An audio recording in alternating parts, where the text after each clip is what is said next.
RWA को CSIR के अंदर लाया जाए, इसका कॉन्स्टिट्यूशन चेंज किया जाए। मुझे मौका मिलेगा तो मैं बेसिक चीजों पर काम करूंगी, मैं नहीं करूंगी, मैं फुहारे लगा दूंगी, जब धरती के जब खुदाई करूंगी वो नहीं। दोस्तों, न छू सका आसमान तो कोई गम नहीं, आप सबके दिलों को छू गया, ये भी तो आसमान से करूंगी कि पोथी पटपट जग हुआ और पंडित भयानक हो, और 2.5 अक्षर प्रेम का पढ़े सो पंडित हो।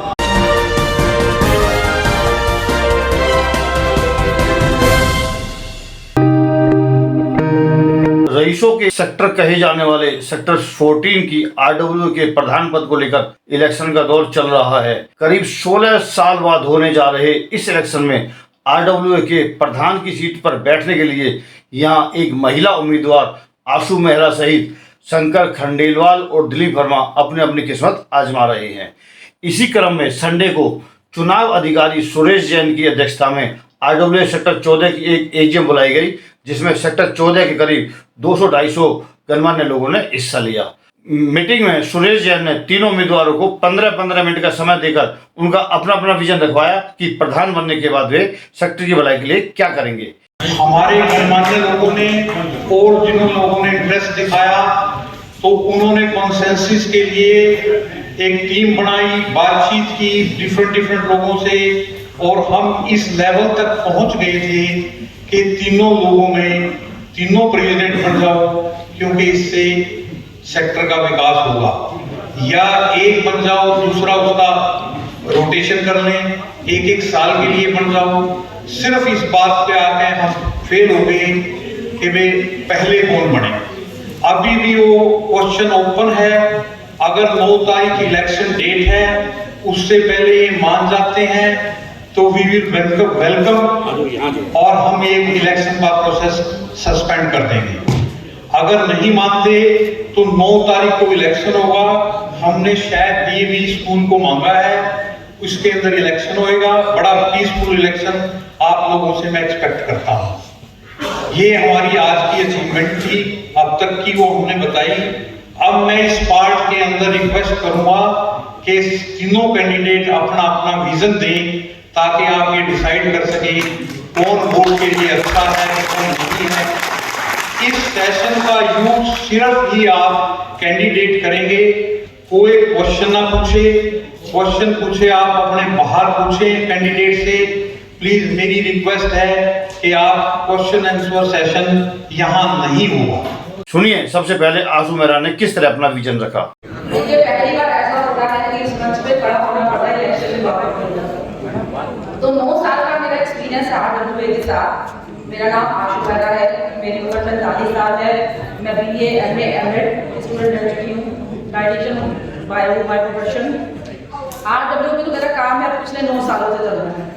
जब मुझे सिलेक्ट किया गया था कि आप हाउस कीपिंग को संभालेंगे, ये डिपार्टमेंट आपको दिया जाएगा, थोड़ा डिपार्टमेंट गंदा है मैम, क्या आप टैकल कर पाएंगे? तो हमने कहा कोई दिक्कत नहीं है, काम ही करना है। तो हाउस कीपिंग पिछले 9 साल से मेरे पास है। कहीं कुत्ता मरा है, कहीं बिल्ली मरी है, ये काम सब मुझे करने को दे जाते हैं, ठीक है। उसके बाद कई बार इवेंट संभालना है तो हमने इवेंट भी संभाला। कई प्रधान आए, कई प्रधान चले गए, हाउस कीपिंग डिपार्टमेंट मेरे पास ही रहा। तो इन बिटवीन हमने सबके साथ काम किया, बहुत प्यार से, बहुत मोहब्बत से, और मैं इसको लर्निंग प्रोसेस समझती हूँ। पहले मखीजा जी के साथ काम किया, वो भी लर्निंग था। मखीजा जी को हटे, फिर खंडेलवाल जी को लेके आए, जिसे हम जानते नहीं थे, मगर ठीक है, स्वागत किया गया उनका। उनके साथ लर्निंग करी 2 साल। फिर खंडेलवाल जी की जिद रही कि 1 साल मुझे और चाहिए, नहीं तो इलेक्शन कराएंगे। फिर हमने सोचा इलेक्शन सेक्टर में होना नहीं चाहिए, परिवार के होना, इलेक्शन छोड़ो, हम नमन करते हैं, आप 1 साल और। उन्होंने 1 साल और काम किया। फिर उसके बाद चक्रवर्ती जी की बारी आई कि 1 साल काम मुझे करना है। मैं पर्चे भरती रही, पर्चे वापस लेती रही, क्योंकि सेक्टर में लड़ाई नहीं होनी चाहिए। और हमारा एग्रीमेंट या वो भी हमारा वो था, पहला साल खंडेलवाल जी को दिया गया कि चलो जी लड़ाई नहीं होनी चाहिए, प्रधान बना दो। दूसरा साल चक्रवर्ती जी ने लिया, बेटा तू लर्निंग पे है, मुझे प्रधान बना। तीसरा साल मैंने मांगा नहीं, मैंने सोचा परिवार ही अपने आप दे देंगे ना, मगर नहीं, कोई बात नहीं, हम काम करते रहे क्योंकि हमारी हमेशा काम करते थे। इस साल बोला गया कि सब अपने हिस्से के प्रधान बन चुके हैं, अब तेरी बारी, अपना काम अच्छा करो। ठीक है जी, करते तो आए और अच्छा करेंगे। फिर हमने अपने फीमेल्स के लिए कुछ काम शुरू किए, क्योंकि देखिए सेक्टर में आज तक कभी ये नहीं हुआ था कि हमारा सेक्टर जो बस चला रहा है जिसमें हम बड़ी एज की फीमेल्स को लेके जा रहे हैं। और कहाँ लेके जा रहे हैं, क्योंकि हम बच्चे क्या करते हैं, अपना घूमना फिरना जारी रखते हैं, मगर माँ बाप अवॉइड कर सकते हैं।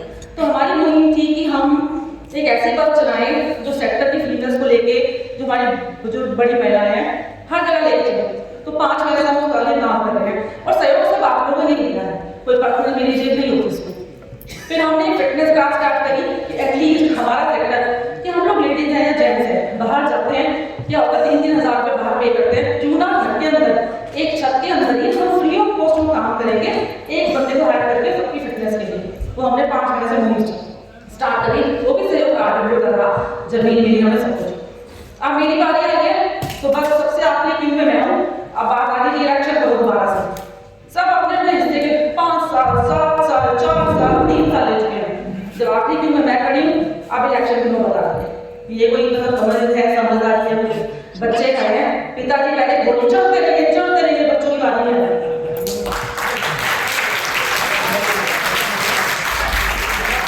आप देखिए हमारा संविधान भारत का क्या वहाँ पे बात करिए, क्या समानता का अधिकार है वहाँ पे, हर किसी को, गरीब है, अमीर है, छोटी जात है, बड़ी जात है, हमारा संविधान समानता का अधिकार है।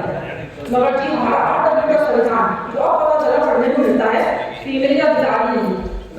सारे अधिकार क्या क्वेश्चन लगा क्या है, आप इलेक्शन में नहीं खड़े हो सकती, इलेक्शन की नौबत आती है, चलो भागो यहाँ से। क्यों जी? इसलिए भागो, तुम्हारे नाम प्रॉपर्टी नहीं है, बार-बार मैं बोल चुकी हूँ आपके सामने, प्रॉपर्टी नहीं है, प्रॉपर्टी तो है, पिताजी का घर मेरा घर है, मेरे ससुर का, मेरे पति का घर मेरा घर, ना ना, प्रॉपर्टी पे पहला नाम लेडीज का होना चाहिए, तब वो इलेक्शन के लिए एलिजिबल है। नहीं तो भागो यहाँ से, ये तो कमीज है आपकी, ये हमारा समाज है। क्या इस संविधान में लिखा हुआ है कि फीमेल पहले अपने घर आएगी, मायके से निकाल देते हैं, जाओ बेटा अपने घर जाओ, यहाँ पे आएंगे, प्रॉपर्टी अपने नाम नहीं करा होगा तो तुम कुछ नहीं हो यहाँ पे। क्या हम अपने परिवार से लड़े, अपने बुजुर्गों से लड़े कि पहले प्रॉपर्टी हमारे नाम लिखो? कौन लिखता है भाई? मैं हूँ, कल मेरा बच्चा लड़का ब्याया जाएगा, आते कौन दूसरी लड़की का प्रॉपर्टी लिखता है? पहले देखता है क्या व्यवहार है, मेरा बुढ़ापा आ रहा है, बच्चे को लात मार के बता देंगे, प्रॉपर्टी पहले देगी मैं दूँ उनको, कोई नहीं देता। और संयुक्त परिवार है हमारा, तो आप लोगों ने यहाँ तक पहुँचा दिया कि मुझे कोर्ट के चक्कर काटने पड़े। चल भाई, मेरा परिवार कहता बेटा अगर प्रॉपर्टी की इतनी बड़ी विजन है तो चलो हम तुम्हारे नाम करते हैं, तुम चलो कोर्ट, पूरा परिवार लेके मैं कोर्ट करूँगा। उसके पीछे मेरी माता जी,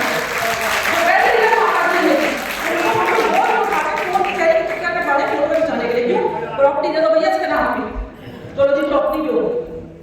आप क्या कर सकेगी? अब तुम हो कमजोर कैंडिडेट, क्यों? तुम हो महिला,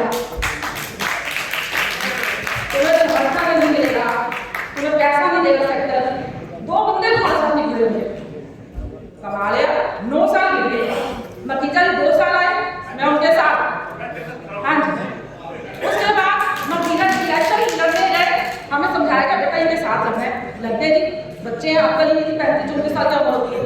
अब वो इलेक्शन हार गए तो ऑपोजिट पार्टी में गालियां मार रही है, चली गई थी ना वहाँ पे, तुम लोग मरो, कमा लिया, तुम भेज दो, तुम भाग जाते हो। फिर आई खंडेलवाल 2 साल, इन्होंने काम किया, इनके साथ कंधे से कंधा मिलाया, हमने कहीं बोलते भाई साहब ये काम में कहीं कमी रही हमारा, भाई साहब का मन हुआ मुझे काम 1 साल और करना है, करने दो नहीं तो मैं इलेक्शन करवाऊंगा। भैया साहब हमारे पैटर्न अपने घर ने मुझे बुलाया, बेटा तेरे हाथ जोड़ता हूँ, सेक्टर खराब हो जाएगा, प्लीज मान जाओ। वहाँ बैठ के सामने बैठे हुए साहब, वहाँ जाके मैंने साइन कर दिए, माफ कीजिए इलेक्शन भी होना चाहिए, कोई बात नहीं। फिर कहता चक्रवर्ती को चक्रवर्ती ले लो, तीसरा काम तो मुंडा बनानी है कि समझ पाई अपने नाम लिखवा लेना चाहिए था, परिवार है बना देंगे भैया। अभी सारी बातें मैं आपको इसलिए बार-बार बोल रही हूँ कि देखिए अच्छा वाला भूल नहीं है, हमारा परिवार है। यहाँ पे इलेक्शन करने के बाद बताओ कितने लोगों को मैं जीत लूँगी या ये जीत लेंगे, आधे लोग इनकी तरफ आधे उनकी तरफ। वो एक लड़की को छोड़ के आपके पास आ जाएगी, उसकी शक्ल देखने का मन नहीं करेगा, या ये आदमी उसकी तरफ चल जाएगा, उसकी शक्ल ही देखोगे आप। परिवार को तोड़ के ये परिवार है, क्या मिलेगा आपको और क्या नहीं मिलेगा? क्या करेगा?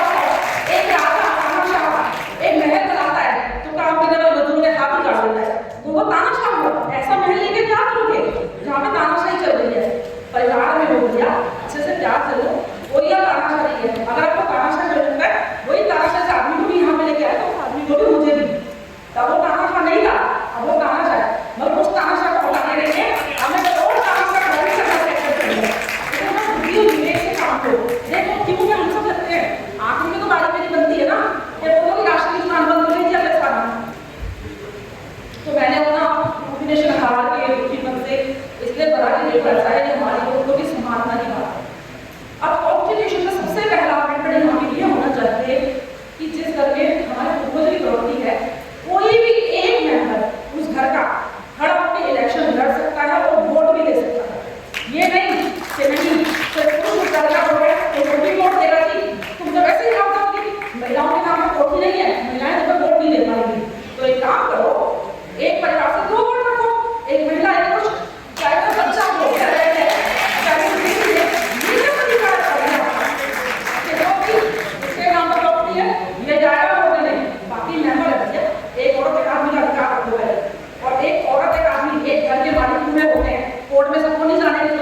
तो बोल के तो खास है। मैं यही आपको बोलूँगी कि आपको बहुत बदलाव। देखिए बार बार ये प्रश्न सबकी बात है, जो बनना चाहता है उसकी इच्छा जानो, उसके साथ तो सहयोग हो।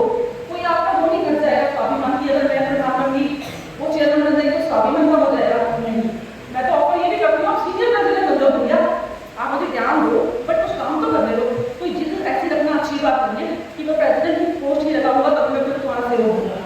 इन दोनों से पूछिए, 2 साल प्रधान बनने के बाद हुए, इनमें से कौन आया सोशल सर्विस करने उसके बाद? जितना काम होकर जाते हैं उतनी सोशल सर्विस करने आते हैं, बल्कि साथ मिलिए, साथ मिलकर काम कीजिए, हमें भी चांस दीजिए आगे करने का। यही मेरी आप सबसे रिक्वेस्ट है। आपने बताया क्या है कि कम्युनिटी कदम से आप दूसरी बात का ये है कि मेरा काम क्या है, जिसकी वजह से दुखी हो, नाम मिले तो मेरा सबका बताऊं, मेरा विजन क्या है मैं आपको बताता हूँ। मैं बहुत बड़े-बड़े वादे आपसे करूँ और उससे ना पूरा करूँ कोई फायदा नहीं। 9 साल से मैं सेक्टर में हूँ। 9 साल में हमारी समस्याएं क्या है? हाउस कीपिंग हमारी बहुत बड़ी समस्या है। वहाँ पर 32 से 36 लोगों की टीम है, वो सरकारी टीम है, वो हमारे हिसाब से काम नहीं करते। उन्हें कमिश्नर ही नहीं रोक सकते क्योंकि उन्हें पूरी सैलरी नहीं मिलती। तो कभी वो काम करने आ रहे हैं, कभी नहीं आ रहे, 12-1 बजे को अपना अरेस्ट करने बैठ जाते हैं। मुझे लगता है कि हमारे पास अगर 12 पॉकेट हैं तो हमारा पर्सनली एक स्वीपर हर पॉकेट में होना चाहिए, जो RW मिलकर हमें दे या हम देंगे एक स्वीपर हर पॉकेट में, और हर पॉकेट में हमें रेड़ा देंगे, स्वीपर देंगे, ताकि हमारी मेन काम क्या है कि हमारी सड़कों पर गंदगी बहुत है। तो रोज जब हमारे पास एक जब सफाई करने वाला होगा तो गंदगी क्यों रहेगी हमारे पास? गंदगी यहाँ से तो खत्म है, रोड पर चलने वाली ट्रैक्टर ट्रॉली हमारे पास ऑलरेडी आपको पता है, तो वो हमारे काम करेंगे अच्छे से। और सिक्योरिटी गार्ड की जो बात है, जो मैं सोचती हूँ अपने मन से, 25-30 सिक्योरिटी गार्ड लगाने का कोई फायदा नहीं है बाहर गेट पे। डोंट वेस्ट मनी, ठीक है? 12 पॉकेट है, एक सिक्योरिटी गार्ड हर पॉकेट करो भैया। 10 सिक्योरिटी गार्ड उनके आगे होना चाहिए। चोरी हो गई बात, जो हमारा सिक्योरिटी गार्ड हमारे घर के बाहर होगा, चोरी के साथ फिर भी कम होंगे। आप बाहर 25 खड़े कर लो, सलूट मार रहे, 11-12 बजे तो खराटे मार के सो गए वहां पर। हर पॉकेट में कोऑर्डिनेटर होगा, उसका ध्यान रखिएगा। ये 2 बातें। बाकी बिजली की जो बात है, मैं कुल्हड़ जी को हमेशा समर्थन दूंगी, वो निस्वार्थ काम करते हैं और अच्छा काम करते हैं। सीएस के लिए हमारे जो काम है उनका जो हमारे सेक्टर के जो है ना, ये लोगों ने डिमांड नहीं करती, बहुत अच्छा काम करते हैं। चौथा तो मेरे मन में आता है नई चीज होनी चाहिए, वो ये होना चाहिए कि हमारे पास 24/7 एक डिस्पेंसरी या फर्स्ट एड की व्यवस्था होनी चाहिए। देखो बना रहे हैं कम्युनिटी सेंटर, स्काई बनाने के लिए उसमें कैफेटेरिया बना दो, नहीं, एक डिस्पेंसरी टाइप छोटी हमारे पास होनी चाहिए कि हमें कोई इमरजेंसी पड़ी, फटाफट हमें बाहर भागना पड़ता है। एक फिजिशियन हमारे पास नहीं है, बता आपको सेक्टर में एटलीस्ट अपने छोटी-छोटी चीजों का ध्यान तो रखो जिनमें बहुत जरूरत है। और जो एक अमेंडमेंट मैं करना चाहती हूँ हमारे लास्ट, वो ये है कि बच्चों के लिए अंडरग्राउंड एक प्लेइंग जोन होना चाहिए। देखिए अगर कम्युनिटी सेंटर में बनता है, आप इसको पार्क में बच्चों को नहीं खेलने देते, हमें चाहिए धोनी, हमें चाहिए सचिन तेंदुलकर, मगर कोई बच्चा पार्क में जाकर खेलता भी नहीं सकता है। तो एटलीस्ट अगर कम्युनिटी सेंटर बनाते हैं तो उसका नीचे का या तो बेसमेंट या उसका फर्स्ट फ्लोर एक इंडोर गेम भी होना चाहिए। मेरा विजन ये है सर, अगर मुझे मौका मिलेगा तो मैं बेसिक चीजों पर काम करूंगी। मैं नहीं करूंगी मैं फुहारे लगा दूंगी, जब धरती के जब खुदाई करूंगी वो मैं नहीं करूंगी। बेसिक चीजें बुजुर्ग हमारे भाई, हमारे दोस्त, महिला शक्ति, इन सबका मैं हार्दिक अभिनंदन करता हूँ हाथ जोड़ के। मेरा नाम दिलीप वर्मा है, मैं प्रेसिडेंट पद का कंटेस्टेंट हूँ यहाँ पे RW सेक्टर 14 के लिए। मेरी उम्र 54 साल है। मैं पिछले लगभग 30 वर्षों से समाज के साथ जुड़ा हुआ हूँ। विभिन्न पदों में मैंने काम किया। मैंने अपना बायोडाटा भी आप सबसे शेयर किया है। मेरे ख्याल से आप सब ने मेरा बायोडाटा पढ़ा भी होगा, और आपको मैं फिर भी ब्रीफ थोड़ा सा अपना इंट्रोडक्शन देना चाहूँगा जरूर, कुछ लोग नहीं पढ़ पाए होंगे। सबसे पहले तो मैंने अपने हमारे ताया जी, हमारे 3 नंबर्स में हम रहते थे, टाउन से जुड़े हुए हम लोग, वही पैदा हुए हैं। तो वहाँ पे मुझे अपने अंकल के इलेक्शन में सेवा करने का, उनके साथ पहले तो इलेक्शन लड़ने का काम, मैं इंट्रोडक्शन के लिए परमिशन मांगी थी। 15 मिनट का समय दिया गया है, मैं 15 मिनट का समय जरूर 15 मिनट के 14 मिनट में खत्म करूँगा प्लीज। तो इसमें मैंने अपने इलेक्शन लड़ा हमारे ताया जी ने वहाँ पार्षद का, क्योंकि वो सेवा भाव से जाने जाते हैं, शायद आप ऐसे काफी लोगों को जानते भी होंगे। तो उनके साथ मैंने मिलकर काम किया, उनसे काफी चीजें सीखी, समाज सेवा की। उसके बाद मैं विभिन्न पदों के रहा। मैं इस सेक्टर 14 में भी लगभग पिछले 12 साल से किसी भी पद पे कार्य कर रहा हूँ। कई प्रधान है यहाँ पे, जिसने भी मैंने याद किया किसी भी सेवा के लिए एक्नॉलेज करेंगे। यहाँ पे काफी लोग बैठे हुए हैं, काफी लोग प्रधान बैठे हुए हैं। इस चीज़ को एक्नॉलेज करेंगे। इसके साथ मैं अपने पॉकेट जो फ्रेंड्स फैमिली के नाम से जानी जाती है सेक्टर 14 में पॉकेट 3 जिसको बोलते हैं, उसका पिछले 15 वर्ष से प्रधान रहा हूँ। इसके अलावा मैंने रोटरी क्लब के अंदर भी विभिन्न पदों पे काम किया। मैं वहाँ पे कैशियर रहा, ट्रेजरर रहा, मैं जनरल सेक्रेटरी रहा, उसका प्रधान रहा। उसके बाद होता देखा गया है कि प्रधान बनने के बाद लोग अपनी सेवाओं से थोड़ा सा हट जाते हैं रोटरी क्लब के अंदर, ये देखा गया। लेकिन मैंने उस मिथ को तोड़ा। मैं आज भी अपने जो अभी प्रधान हैं उनके साथ कंधे से कंधा मिला के काम कर रहा हूँ। विभिन्न सामाजिक कार्यों में मैं बढ़ चढ़ के हिस्सा लेता हूँ। इसके लिए मुझे HGP लाइफ टाइम प्रेसिडेंट का अवार्ड दिया गया रोटरी क्लब की तरफ से। मैंने अपना विजन भी शेयर किया, मैं प्रधान बनना चाहता हूँ, मैं क्या कार्य करना चाहता हूँ, वो भी मैंने अपना मैनिफेस्टो शेयर किया है। सारी पॉकेट के रूप में भी अपना एक ग्रुप बना रखा है, उसमें मैं चर्चा करना चाहता हूँ थोड़ा सा। मैंने बेसिक एमिनिटीज़ पे पहले फोकस किया, क्योंकि ईज ऑफ लिविंग प्रोवाइड कराना चाहता हूँ मैं अपनी टीम के साथ मिलकर, क्योंकि अकेला मैं कुछ भी नहीं कर सकता। तो हमने इसमें फोकस किया प्री मेंटेनेंस को, क्योंकि प्री मेंटेनेंस हम अपने इंडस्ट्रीज में भी देखते हैं कि प्री मेंटेनेंस अगर हम कर देते हैं मशीनरी की पीरियडिकल मेंटेनेंस करते रहते हैं शेड्यूल बना के, तो ब्रेकडाउन काफ़ी कम आते हैं। ऐसे ही यहाँ पे भी हम करना चाहेंगे, जैसे कि जितने ट्रांसफार्मर्स हैं उनके नीचे कांग्रेस ग्रास उगाती है, वो ब्रेकडाउन का कारण बनती है, उनको टाइम पे सफाई करना। ट्रांसफार्मर अंडर अगर कैपेसिटी है कहीं पे, क्योंकि गर्मियों में देखा गया कि AC का लोड बहुत ज़्यादा आ जाता है, तो उसमें अगर कोई हमारे ट्रांसफार्मर अंडर कैपेसिटी है तो उसको पहले से ही हटवा के रिप्लेस करा के बड़े ट्रांसफार्मर द्वारा कन्वर्ट कराया जाए, ताकि वो ब्रेकडाउन उस तरह के खत्म हो जाए। कोई लूज कनेक्शन है, कोई थिम्बल खराब हो गए हैं, जैसा कि कोई भी एक्सेसरीज जो है ट्रांसफार्मर्स की वो सब बदली जानी चाहिए प्रॉब्लम्स आने से पहले। इस तरह से ही हमारे वाटर ड्रेन सिस्टम है, उसको पीरियडिकली अगर साफ कराते रहेंगे तो वाटर लॉगिंग सड़कों पे कभी नहीं आएंगे। इस तरह की हम सीवरेज सिस्टम है, उसको पीरियडिकली अगर साफ कराते रहेंगे, वो भी मतलब मैं समझता हूँ कि उसमें भी बहुत प्रॉब्लम कम हो जाएगी। अब इस सब करने के बाद हम अगर ये देखते हैं कि फिर भी प्रॉब्लम्स आती है, तो हमारे पास पूरी टीम रहेगी, तत्पर रहेगी, जो कि काफी कम समय में उस प्रॉब्लम को सलूशन देगी आप लोगों को, ताकि आपको एक सेक्टर में रहने का एक बेसिक एबिलिटीज जो है वो आपको प्रोवाइड की जा सके। आपको लगे कि हाँ हमें इस तरह की कोई प्रॉब्लम रोजमर्रा की, पानी की, बिजली की, सीवर की, इस तरह की कोई प्रॉब्लम नहीं फेस करेंगे। इसके बाद मैंने ये एजेंडा लिया कि एक गेट तो हमारी अभी करंट टीम ने बना दिया, बहुत अच्छा गेट उन्होंने अपने समय के हिसाब से बनाया, इसके लिए उनको धन्यवाद भी करता हूँ। हमारा जो फोकस है कि बाकी के जो बचे हुए गेट है उनको हम बहुत अच्छे से बनाएं, उसके लिए कमेटी बनाई जाएगी। अपने काफी सारे रेजिडेंट्स हैं, उसमें हम सलाह लेंगे, वो सलाह से निकल के हम जो भी एक फाइनल उसका डिजाइन बनाएंगे, उस तरह से हम दोनों गेटों को डेवलप कराएंगे। ये हमारा एक फोकस है। ट्रैफिक की समस्या देखी गई है स्कूल्स के अराउंड और मेन गेट्स पे, उसके लिए हमने एक ब्लूप्रिंट बनाएंगे पूरे सेक्टर में कि हम पहले स्टडी करेंगे किस समय पे ट्रैफिक कहाँ पे जाम रहता है, उसके अकॉर्डिंग हम ब्लूप्रिंट बनाएंगे और उसका समाधान करने की कोशिश करेंगे। मेन गेट नंबर 3 पे अक्सर देखा गया है कि जाम की समस्या रहती है, तो उसके लिए भी हमने कुछ सोचा है कि वहाँ पे जो कट है उस कट को बंद कराया जाएगा, जो कट अंदर आने के लिए सेक्टर को मतलब वहाँ पे बनाया गया है, क्योंकि थोड़ी सी तकलीफ होगी शायद हमारे रेजिडेंट्स को, लेकिन उससे फायदा बहुत ज़्यादा होगा। स्लिप प्लेस बनाई जाएंगी वहाँ पे, ताकि एक्सीडेंट की समस्या भी खत्म की जा सके, और वहाँ पे कोई एनफोर्समेंट अगर उस गेट से अंदर आने में थोड़ी होगी तो वो भी उसको हटाया जाएगा। वो गेट जो भी हम बनाएंगे थोड़ा सा अंदर आके बनाएंगे, ताकि बिल्कुल उसी जगह पे गेट बनाने से समस्या का समाधान पूरी तरह से नहीं होगा, मेरा मानना ऐसा है। इसके बाद हम सफाई पे पूरा ध्यान हमारा रहेगा।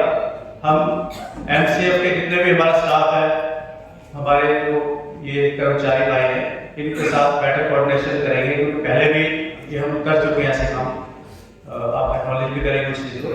तो हम उसके उन लोगों के साथ कमिश्नर साहब से मीटिंग करके थोड़ी सी पावर्स लेंगे उनसे कि हमारे साइन किए बिना उनको सैलरी ना मिल सके, हमारे एक्नॉलेजमेंट के बिना उनको कोई भी उनकी जो भी उनके व्यूज है जो भी वो क्लियर ना हो सके, और हम उसको अटेंडेंस भी हम अपने हाथ में लेने की कुछ कोशिश करेंगे उन लोगों से कि उनके अटेंडेंस भी हम लगाए, ताकि वो कितने लोग हो जा रहे हैं 2 बार अटेंडेंस हम लगाएंगे उनकी, तो इस तरह से हम उनकी मॉनिटरिंग कर पाएंगे और वो हम उनको पीरियडिकल स्लॉट वाइज हर गली में हर मोहल्ले में वो सफाई हो सके, ये हम दुरुस्त इसको देखेंगे।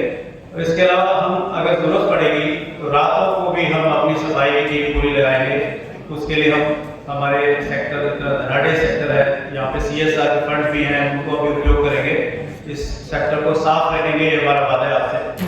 इसके बाद हम सिक्योरिटी के ऊपर आते हैं। सिक्योरिटी में कैमरे लगे हुए हमारे सेक्टर में, वो हमने अपने कार्यकाल में लगाए थे, तो उस कैमरे में से कुछ कैमरे अभी वर्किंग नहीं है, उन कैमरों को वर्किंग कराया जाएगा। इसके अलावा कुछ और कैमरों की अगर जरूरत पड़ेगी और कैमरे भी लगाए जाएंगे। हम RFID टैग्स लगाएंगे हर गाड़ी पे, ताकि सेक्टर में आने वाली जो रेजिडेंट्स की गाड़ी है वो बिना रोक के आ सकें। हम बाकी यहाँ पे बूम बैरियर्स लगाएंगे, जिससे कि RFID टैग्स जो है वो डिटेक्ट करके अपने आप ही उसको बैरियर हट जाएगा और वो गाड़ी अंदर आ सकेंगी बिना रोक के।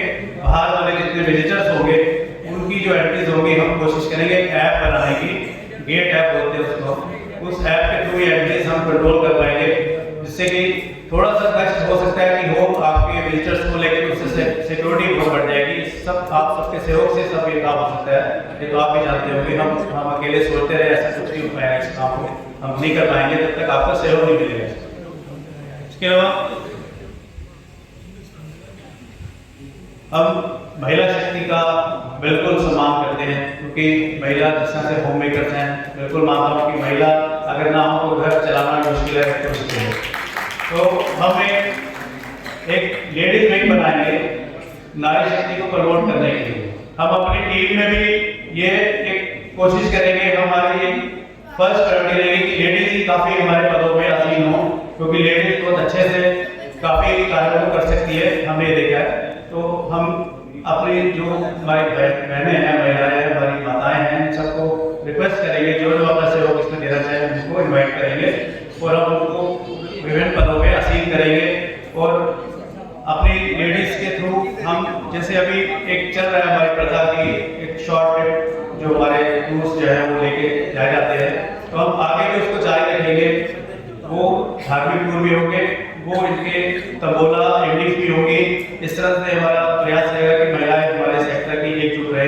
साथ साथ हम सीनियर सिटीजन्स के लिए भी इस तरह के प्रावधान करेंगे कि वो हमारे उनके लिए भी कोई कवि सम्मेलन जैसे गेट टुगेदर इस तरह की चीजें रखेंगे, ताकि ब्रदरहुड हमारे सेक्टर में बन जाए, बहुत अच्छा ब्रदरहुड रहे।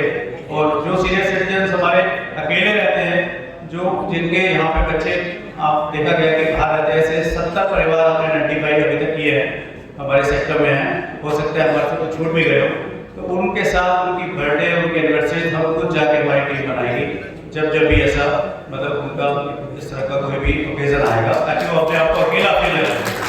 हम एक परिवार है, क्योंकि हम यही शुरू कर सकते हैं।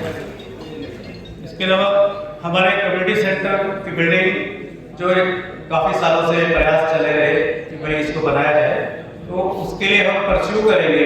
हम वादा नहीं करते कि हम उसको 2 साल में बना देंगे, लेकिन परस्यू करेंगे कि उसकी फाइल नए सिरे से बनाई जाए।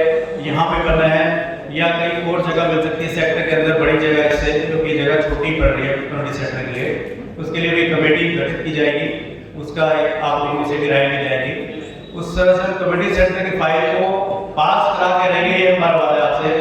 कुछ हो सकता है काम भी शुरू करा देते हम, ताकि आगे आने वाले कोई भी हमारे पास जो भी कार्यकारिणी आएंगे उसको आगे इस काम को बढ़ा सकते। तो ये क्योंकि हमारे सेक्टर की बेसिक नीड है, क्योंकि दुख सुख में कम्युनिटी सेंटर ही हमारे काम आते हैं। इसके अलावा हमारा विजन है कि जो वेस्ट डिस्पोजल बनाने का अपने सेक्टर में, क्योंकि जितना भी वेट वेस्ट या जो सॉलिड वेस्ट मैनेजमेंट है, हमारे गवर्नमेंट ने भी एक्ट बनाया हुआ है, उसके अंदर हम अवेयर कराएंगे हर घर को। अब तो काफी लोग पहले से ज्यादा अवेयर हो चुके हैं कि गीला कूड़ा सूखा कूड़ा अलग अलग रखे, और अलग अलग हम अपने रैक पिकर्स जो कूड़ा उठाने वाले लोग हैं उनको ट्रेनिंग देंगे, उनको उस तरह के प्रावधान देंगे, रिसोर्सेज देंगे, ताकि वो गीले कूड़े को अलग सूखे कूड़े को अलग ले जाके हम जहाँ पे बोलेंगे वो हमें दे सके, ताकि हम उस जगह पे कंपोस्ट बना सके।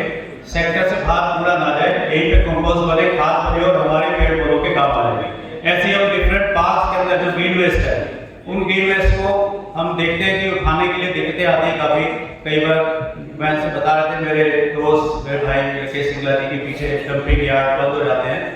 और हमारी कोशिश रहेगी कि उस कूड़े को यहीं पे शेडर लगा के जगह जगह पे उसी पार्क में ही और भी प्रावधान है कंपोस्ट बनाने के, वो हम वहीं पे बना सके ताकि वो कूड़ा बाहर ना फेंका जा सके, यहीं पे यूज हो जाए खाद के द्वारा। सिर्फ हैजर्डस जो हमारा वेस्ट होगा वो बाहर जाए सेक्टर से कोई प्रॉपर तरीके से।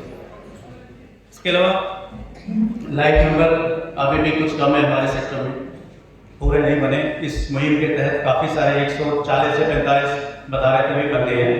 तो हम कोशिश करेंगे एक भी मेंबर ऐसा ना हो हमारे सेक्टर में जो लाइट नंबर ना हो, तो हम उनको जाके घर घर ये मुहिम अपनी चलाएंगे। इसके बाद पार्कों का जैसे बताया कि चक्रवर्ती जी के कार्यकाल में एक हमने इसको फॉलो किया, मैं भी उस टीम का हिस्सा था, तो उसका बजट पास हो चुका है, आ चुका है। 6-7 पार्क तो शुरू भी हो चुके हैं बनने।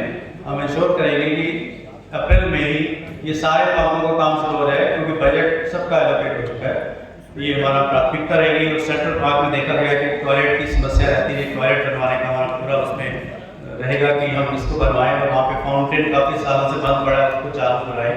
ये हमारी प्राथमिकता रहेगी, क्योंकि सौंदर्यीकरण भी बहुत जरूरी है सेक्टर का। सेक्टर के सौंदर्यीकरण की बात आती है तो हम डिफरेंट एंट्रीज पे बहुत ब्यूटिफिकेशन करेंगे, ग्रीन बेल्ट बना के ग्रीन बेल्ट डेवलप करेंगे, जो भी ऑलरेडी बनी हुई है नई बनाई जाएंगी, पेड़ पौधे लगाए जाएंगे। जो ऑलरेडी पेड़ पौधे हैं हमारे सेक्टर के प्यारी प्यारे उनको दुरुस्त किया जाएगा ताकि कोई बारिश आने पे गिर न जाए, वो सब सही रहे, वो ग्रो कर सके आगे भी। इस तरह के हमारे प्रावधान हैं। हमारे पास ग्रीन बेल्ट अंदर भी हैं, देशमुक्ति केंद्र के सामने भी है, और भी कहीं पे गेट एंट्री 2 पे भी है। ये सबको डेवलप किया जाएगा अच्छे से, और उनको मेंटेन किया जाएगा। इसके बाद हमारी मार्केट के अंदर जाम की समस्या उसमें भी रहती है, गाड़ियाँ आड़ी जैसी खड़ी करके लोग चले जाते हैं, तो दिक्कत रहती है सब बाकी आने वालों को। तो उसके लिए डिमार्केशन होगी गाड़ियों के लिए कि गाड़ियाँ कहाँ खड़ी हुई हैं, टू व्हीलर्स कहाँ खड़े हुए हैं। मार्केट जो कमेटी है, एसोसिएशन है, उनसे बेटर कोऑर्डिनेट करके मार्केट की सफाई का भी उनसे एश्योरेंस लेंगे कि मार्केट में सफाई रहे। उनकी वजह से क्या होता है, सैलून ज़्यादा है हमारे यहाँ, तो अपने जो बाल होते हैं वो देखा गया है कि सीवर सिस्टम में डाल देते हैं। सीवर सिस्टम में जाम की समस्या वो पीछे वाली जो लेन है वहाँ पे हमेशा बनी रहती है, गंदगी भी उनके द्वारा काफ़ी फैलाई जाती है, देखा गया है। उन सब को हम बिल्कुल दुरुस्त करेंगे। पहले तो प्यार से, अगर हमारी कोई बात ना मानेगी तो इसके लिए MCF ऑफिशियल्स की मदद लेंगे, चलान सिस्टम शुरू भी किया जा सकता है इसके लिए। इसके बाद हम वाटर कंजर्वेशन पे पूरा जोर है हमारा, क्योंकि जल है तो कल है, ये नारा हमने इसे कईयों ने सुना भी है, देखा भी है, पढ़ा भी है। तो हम उसको वाटर कंजर्वेशन के तहत 1-2 मिनट होगा, साफ परमिशन होता है 2 मिनट होगा। वाटर कंजर्वेशन में हम जो है रेन वाटर हार्वेस्टिंग सिस्टम को बढ़ावा देंगे। पहले भी हमने अपने कार्यकाल में 2 वाटर हार्वेस्टिंग सिस्टम बनाए, आगे वाटर हार्वेस्टिंग सिस्टम को बढ़ावा दिया जाएगा। जो हमारे सिस्टम है ऑलरेडी उनको भी ठीक किया जाएगा। STP प्लांट्स जो लेटेस्ट टेक्नोलॉजी के साथ बनाए जाएंगे ताकि स्मेल ना आए, कहीं पे उनसे पानी हम जो ट्रीट करें, सीवर ट्रीटमेंट जो करेंगे हम पानी की। इसके साथ साथ मैं बस और भी एजेंडा, लेकिन टाइम जैसे बता रहे पूरा हो गया है। मैं ये नहीं कहूँगा कि मैं आसमान से चांद तारे तोड़ के ले आऊँगा, लेकिन मैं इतना जरूर कहूँगा, न छू सका आसमान तो कोई गम नहीं। दोस्तों, न छू सका आसमान तो कोई गम नहीं, आप सबके दिलों को छू गया, ये भी तो आसमान से करूँगी। धन्यवाद। उनको मैं प्रणाम करता हूँ, मेरे सभी भाइयों को नमस्कार करता हूँ, मातृशक्ति और मेरी बहनों को बहुत बहुत साधुवाद और उनको नमस्कार। देखिए, so far degree is concerned, पढ़ाई भाई मेरा बायोडाटा, भाई मेरी पढ़ाई जो इतनी है उसके लिए मैं 2 लाइन बोल के बात को स्टार्ट कर दूँगा कि पोथी पढ़ जन्म हुआ और पंडित भया न कोई, और 2.5 अक्षर प्रेम का पढ़े सो पंडित हो। तो फाइनली मेरे पास है इसी प्यार, प्रेम, भावना, सद्भावना। मैं इसी विचारधारा के साथ यहाँ आना चाहता हूँ और आया हूँ और आपके सामने संबोधन करना।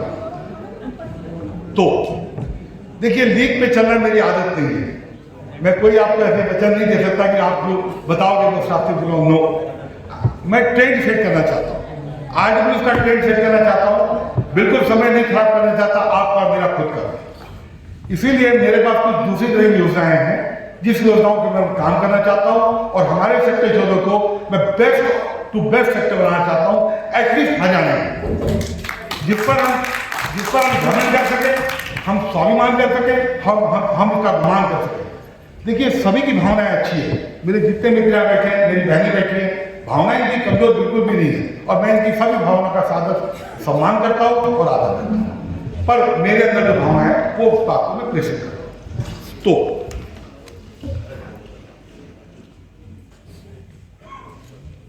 एक सबसे पहले जैसे पानी की बात है, जो मूलभूत सुविधाएं हमारी है वह पानी, सीवर, क्लीननेस। तो मेरे पास में एक सोच भी है और गेम प्लान भी है, how we can do it. जैसे पानी है, मैं पहले पानी बोलना चाहूंगा। पानी एक व्यवस्था होती है, इसको टेक्निकल शब्द हम लोग बोलते हैं 24/7 वाटर सप्लाई। भाई, we are into developed state of Haryana और सेक्टर 14 को अगर हम लोग 24/7 पानी नहीं दे पाए तो क्या कर पाएंगे? हमें अपने सरकारों के लिए भी, अपने सेक्टर के लिए भी और अपनी चीजों के लिए भी हम इसको 24/7 पानी बनाएंगे। कैसे बनाएंगे इसका भी बात है मेरे पास। I had a plan. सिर्फ सपनों की बात नहीं है, सब चीज का मैंने भूमिका बना रखी है, सब चीज का गेम प्लान बना रखा है और टेक्निकली वायबल प्लान बना रखा है। देखिए, एक तो अगर 24/7 पानी हमारे पास आ जाता है तो एक तो बहुत ज़्यादा मेंटेनेंस के काम कम हो जाएंगे। दूसरा, जितनी हमारी मोटरें लगी हुई हमारे घरों में, देखिए नितिन गडकरी ने हाईवे बनाया, हाईवे बनाने के लिए मत चलो, खाली दूरी कम हो गई, कितना डीजल बचा है इस देश का, ये बड़ा इंपॉर्टेंट है। तो व्यूहरचना और विचारधारा जब तक उच्चतम रहेगी तभी हम फ्यूचरिस्टिक प्लान लेके चीजों को राइट कर पाएंगे। तो हमारा पहला बात होगा 24/7 वाटर सप्लाई और विच इज पॉसिबल। हम एमसीएफ से, एफएमडीए से ज्यादा पानी मांगेंगे, एक जैसे वाटर सप्लाई करेंगे, इसके हम डिजाइन ड्राइंग बनाएंगे जो हमारे लिए संभव है, इसको मॉडिफिकेशन करेंगे, सरकारों से बोलेंगे भाई ये चीज राइटली कर दो और इसके द्वारा हम पानी की 24/7 सप्लाई को, उपलब्धता को इंश्योर करेंगे। ये 2 साल के अंदर हो जाएगा। This is point number 1। Now point number 2, sewer line. Sewer line जो बार बार चौक होती है, तो हमारे आदरणीय चौहान साहब बिहार को बहुत स्ट्रगल करना होता है उसके लिए, और वो वाजिब भी स्ट्रगल नहीं करेंगे हम जी क्या पाए, हम लोग कैसे दे पाएंगे। तो उसके लिए भी एक टेक्निकल रूप में प्रॉपर ड्राइंग बनाई जाए, ड्राइंग बना के हम लोग सरकार को सबमिट करें कि साहब ये ड्राइंग है, ये विचारधारा, ये बात है, आप इस रास्ते में चलो। ये पॉसिबल है, हो सकता है और हो भी जाएगा, थोड़ा समय कम बेसी लग सकता है। ये बात 2 हो गई। तीसरी बात है जो, एक मिनट सर,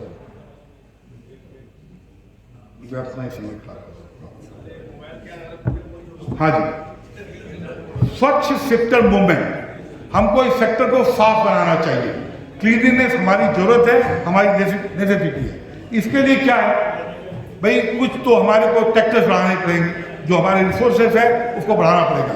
हम किसी भी समाधान को आप जाएंगे, किसी के बाद पहले भी एक ट्रैक्टर हम लोग लेके आए थे कि भाई 2-3 ट्रैक्टर का व्यवस्था हो जाए और इस सेक्टर को नॉर्थ, ईस्ट, वेस्ट और साउथ में बांट दें, 4 तरफ में, और चारों के आदमी को अपॉइंट कर दें कि भैया आप जो है इसकी सफाई का जिम्मेदारी होगा, तो एफिशिएंसी बढ़ जाएगी और प्रोफेशनल रहने के साथ में ये सेक्टर स्वच्छ रह सकता है।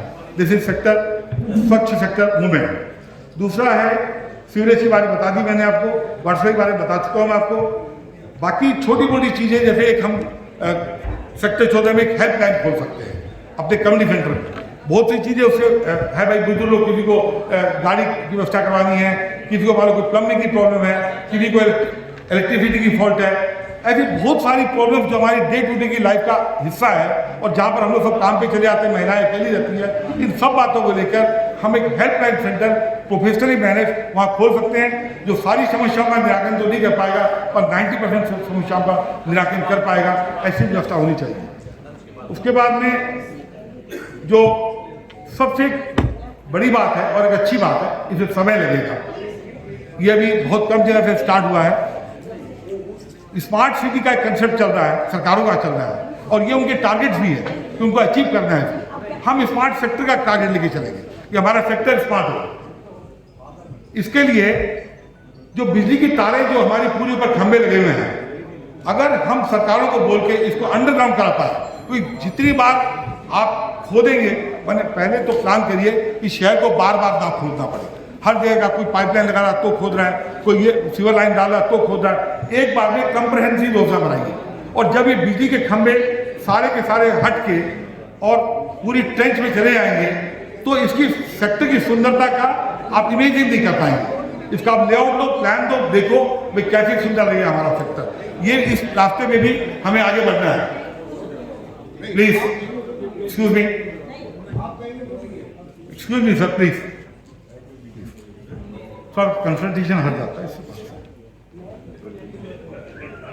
जो water level is going down day by day, ये सभी की चिंता है, मेरी भी ये चिंता है, सभी भाइयों ने बताया कि ये गलत चीज़ है। इसके लिए हम लोग एक प्रॉपर इन्वेस्टिगेशन करेंगे, टेक्निकल इन्वेस्टिगेशन सारे सेक्टर का, कि कहाँ वाटर लोगिंग की समस्या है, कहाँ पर वाटर लेवल की हम लोग करा सकते हैं। तो पिच बना के उसकी रेन वाटर हार्वेस्टिंग करके हम लोग इस समस्या से भी निजात पा सकते हैं। इसे सभी का सहयोग की जरूरत पड़ेगी।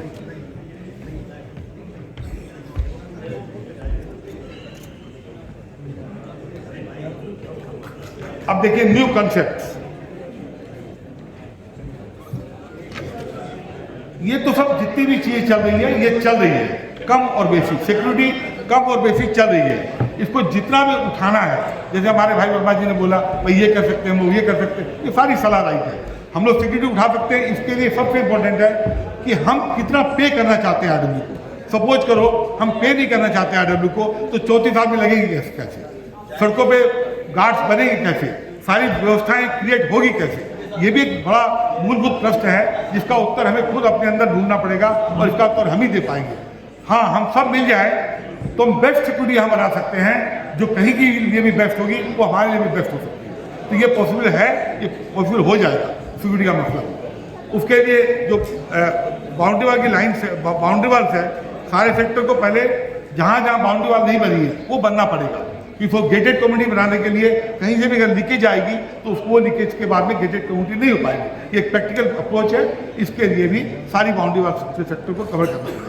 ये हो गया सिक्योरिटी का मतलब। अब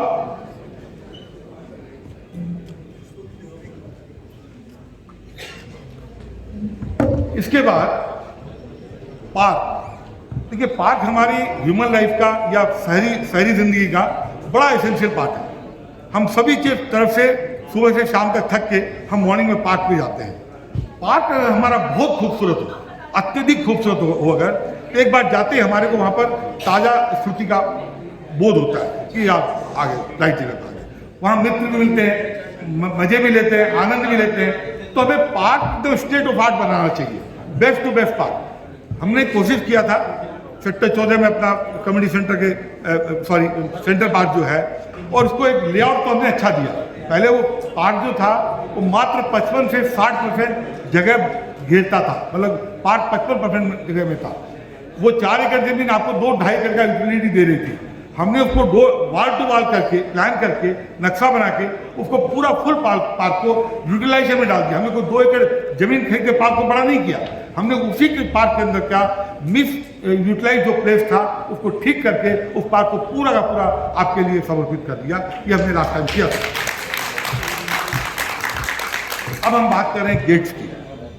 देखिए गेट तो बनेंगे, बनता रहता है, गांव में भी बनते हैं, शहरों में बनते हैं, किसी और गांव में कोई और बढ़िया गेट बनता है, ये तो ठीक है। हमको बनाना 14 के लिए उपयुक्त क्या है, बिना आलोचना किए बताना चाहता हूँ। मेरे पास अपनी एक ड्राइंग है, सपना है, मेरा सपना नहीं, आप सबका सपना को मैं साकार करने की कोशिश कर रहा हूँ। आप उस ड्राइंग को देखिए, उस पूरी ग्रीनरी लेआउट को देखिए। मैंने कुछ भी रेंडर नहीं किया, I have not done a single, मैंने एक कांटी भी अपने मन से दी गाड़ी है। पूरा आर्किटेक्ट का ड्राइंग बना हुआ है, उसके डिजाइन बना हुआ है, उसका लेआउट प्लान बना हुआ है। मेरा सोचना ये था गेट के प्रति, जिसको मैंने कंसीव किया था, यार सेक्टर 14 में जो कोई बंदा घुसे ना, उधर से लेफ्ट से घुस जाए या राइट से घुस जाए, किसी तरह घुस जाए, पूरा ग्रीन बेल्ट एकदम मैनिक्योर्ड होना चाहिए।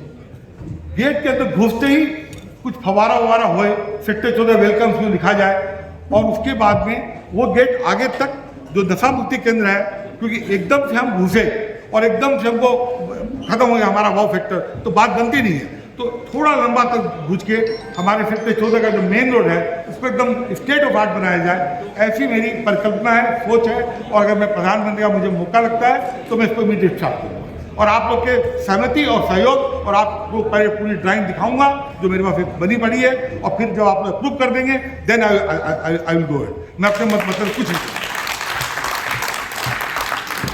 उसके बाद मालूम कोई भी प्रधान बनता, मैं बनता हूँ, सब कुछ अगर आप मुझे मौका देते हो, आपका आशीर्वाद मिलता, मैं बनता हूँ। ये जितनी भी काम है 2 साल में होने वाले नहीं है कि आप सोचेंगे भाई 6 महीना, 4 महीना, 5 महीना तो आज के बाद कोई लगेगा बंदा, तो प्रॉपरली ड्राइंग बनाने में, उसकी पूरी भूमिका तैयार करने में एक बार में कंप्रहेंसिव ड्राइंग बनानी पड़ेगी कि फैक्ट्री चौधरी को कैसा बनाना है, और सबसे फिर सलाह भी लेना पड़ता है। उसके बाद में कुछ आदमी अभी काम कर पाएंगे, फिर आने वाले प्रधान अगर उसी परिपाटी को, उसी ड्राइंग को अगर आगे बढ़ाएं तो हमारे सेक्टर का टाइम भी व्यक्ति होगा और एक तय काल में हम वो बना पाएंगे सेक्टर को, जो हम बोलते हैं कि बेस्ट सेक्टर ऑफ हरियाणा, ये हम बना पाएंगे। तो इसलिए आगे वाले प्रधानों को भी उसके बारे में सोचना पड़ेगा। ये भी एक विचारधारा है।